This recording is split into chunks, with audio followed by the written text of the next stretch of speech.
As fast as these AI labs are building unbelievable tech, I feel like they are somehow letting all these AI YouTubers down. Why do they have to claim AGI every week? Basically, 2 days ago, everything was over for OpenAI and Google was back. But yesterday was game over for Google and OpenAI was back.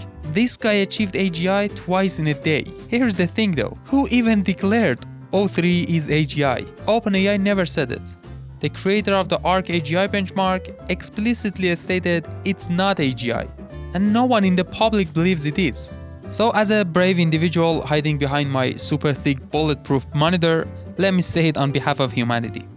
O3 is definitely and 100% not AGI. AGI is a loose term, and most AI researchers hate using it because everyone has their own expectations of it. But OpenAI defines AGI as highly autonomous systems that outperform humans at most economically valuable work. Does O3 match this description based on the demo? OpenAI never even used the word AGI, and there is a very good reason for that. Not only would it be an outright lie to claim it's AGI, it has serious legal implications for them. OpenAI operates under a complex hybrid structure, with a non-profit branch that's commissioned with protecting humanity from AGI. If they were to claim that AGI has been achieved, the non-profit board would have to ensure that it's accessible to everyone and not primarily driven by profit incentives.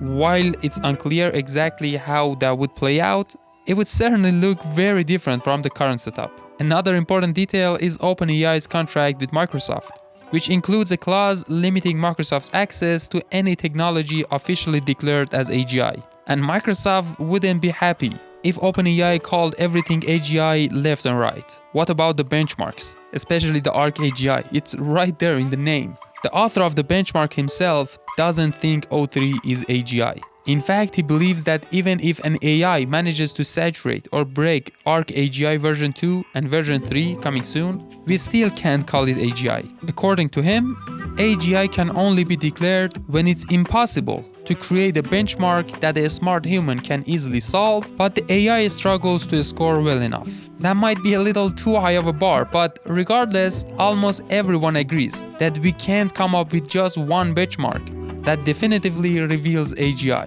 But let's go to the lowest possible bar for AGI. What do people expect? People's expectation of AGI is that it should at least be capable of handling tasks that require minimal planning, with a level of confidence you'd expect from another person. Yes, O3 can solve hard problems, like this math benchmark.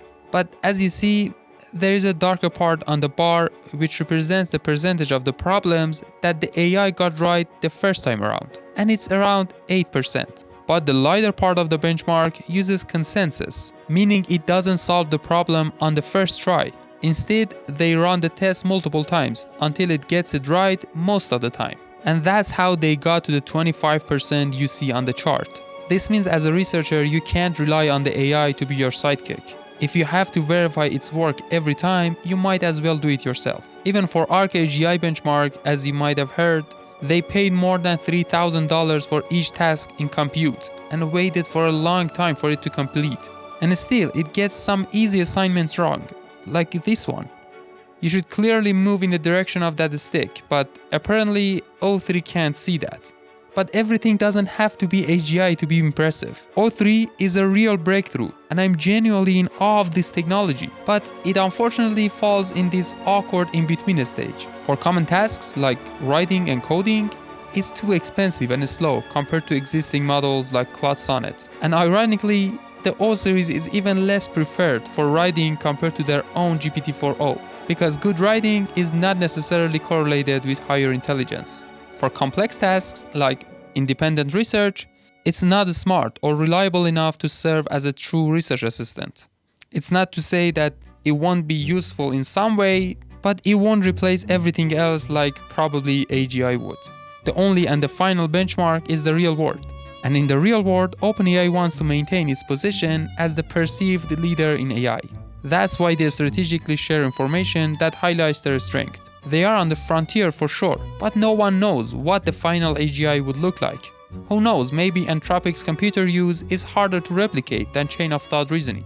Maybe Vio's understanding of physics will prove more essential for the final breakthrough. Maybe Meta's focus on openness and modular systems will unlock the code to creating a truly useful, intelligent bot that helps humans. Because in the end, that's all that really matters. I'm Purya, and if you liked the video, consider clicking all the buttons down below. Have a great day.